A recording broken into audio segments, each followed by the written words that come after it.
Que s'est-il passé dans le monde magique et impitoyable des telenovelas? Quelles sont les célébrités qui ont fait la une de l'actualité? Vous allez voir que le programme de nos amis les People a encore été bien chargé. La preuve en image, c'est tout de suite dans Planète Novelas.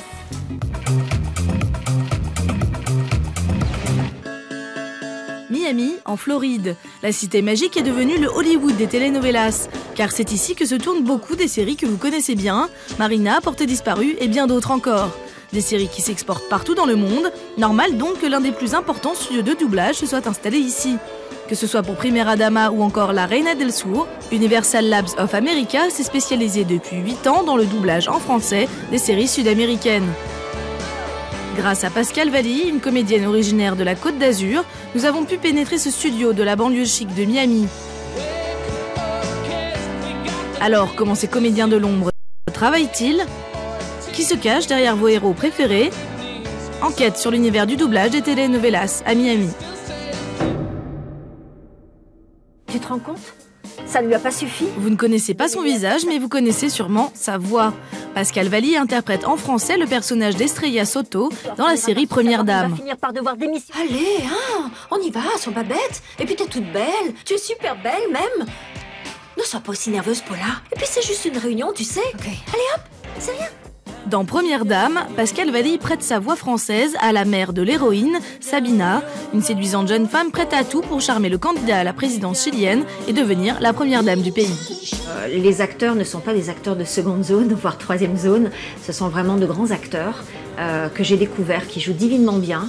La seule chose que je reproche dans cette série télé, c'est qu'ils sont très mal habillés. Après s'être imposée en tant que comédienne de doublage en France, Pascale Valli a décidé de tout plaquer il y a 3 ans pour tenter sa chance en Floride. J'avais une amie qui faisait du doublage de novelas et sachant que j'étais comédienne de voix, m'a dit écoute, je vais te présenter à la directrice artistique et tu vas faire un bout d'essai si c'est bon, si ça t'intéresse. Et comme j'avais besoin de bosser et de commencer à gagner des dollars, j'ai dit bah why not. Et dans les locaux du studio, Pascale est désormais comme chez elle. Salut ma Pascale. La directrice artistique.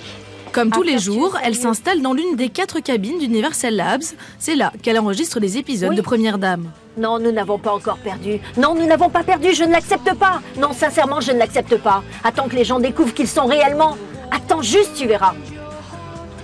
Mais comment ça, ce n'est pas personnel, Marcos? Regarde là. Après toutes ces intrigues et ces mensonges, et après avoir trompé tout le monde, cette gamine vient d'arriver maintenant au palais de la Moneda, au bras du nouveau président du Chili, tu te rends compte? Interpréter le texte avec les mêmes intonations que les acteurs de la série, tout en se concentrant sur l'articulation, pas facile de rentrer dans la peau du personnage. Mais forte de ses 20 ans d'expérience dans le métier, Pascale Valli arrive à s'adapter au jeu de la comédienne chilienne Carolina Arrigui.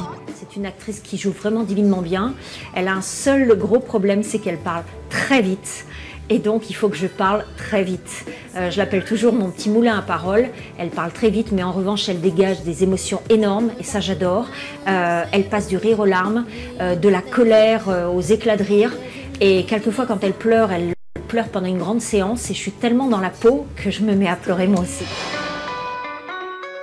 Claire Darnell, la directrice artistique, se charge de guider la comédienne dans son jeu.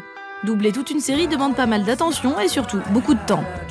On tourne sur une moyenne de 5 épisodes complets par semaine. Donc voilà, en faisant le calcul, c'est vrai que ça nous prend plusieurs mois pour faire une série complète. Quand la vérité se saura, elle va devoir démissionner. Non, il va devoir. Sorry. After, tu verras à temps. Dans le studio mitoyen, un autre comédien s'affaire devant son micro. Tanguy Colombel est un Français de 38 ans. Il incarne Mariano, le prétendant malheureux de Sabina. Non, rien de mal, mais... Je suis en train de me dire qu'après tout ce contre quoi on s'est battu, tu veux renoncer à ton mari... Ah bien, d'accord. On se voit très vite dans ce cas. Ciao. Si Tanguy est si à l'aise dans sa cabine, c'est qu'il est loin d'être un débutant. Depuis qu'il a commencé le doublage des telenovelas, il y a 8 ans, ce comédien d'origine bretonne a travaillé sur une vingtaine de séries différentes, avec autant de rôles à endosser. Pour lui, prêter sa voix aux autres demande beaucoup de qualité. Il faut une bonne diction, il faut de l'instinct, il faut apprivoiser son personnage. Et une fois qu'on l'a bien compris, on sait quand il respire, quand il rit, quand il tousse, etc. Et c'est ce genre de choses c'est comme dans du beurre, quoi. C'est extrêmement...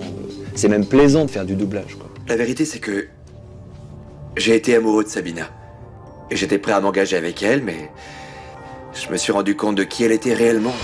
Une fois que la voix des comédiens est en boîte, place à l'ingénieur du son. Comme après chaque enregistrement, Michael doit synchroniser les voix françaises avec le mouvement des lèvres des acteurs chiliens. Je prie de mon propre chef, parce que si je ne pars pas, elle va me mettre à la rue. Et si elle me renvoie, ça va être beaucoup plus humiliant pour moi. Excusez-moi.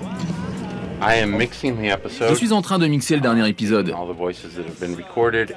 Je prends les voix qui ont été enregistrées et je les ajoute à la musique originale et aux différents bruitages. Surtout, je veille à bien caler les voix par rapport au mouvement des lèvres pour que ce soit diffusable.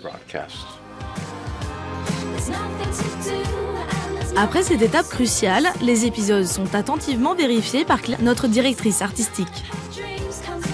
On a un contrôle de qualité qui est fait en général, en ce qui concerne en tout cas le français, par mois, pour être sûr qu'il n'y a pas de faute majeure en français, ou que, bon, un contrôle de qualité, un dernier contrôle de qualité, puisqu'il y en a déjà un avant moi. Mais moi, je donne le OK final pour faire partir chez le client correspondant. Voilà. Une fois toutes ces étapes passées, chaque épisode se retrouve sur une cassette.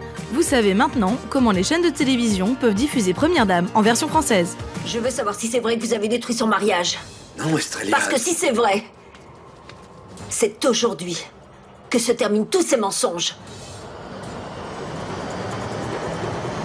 Voilà, Star et Novelas, c'est fini pour aujourd'hui. J'espère que vous serez encore plus nombreux à nous regarder la semaine prochaine à la même heure sur Première. Ciao!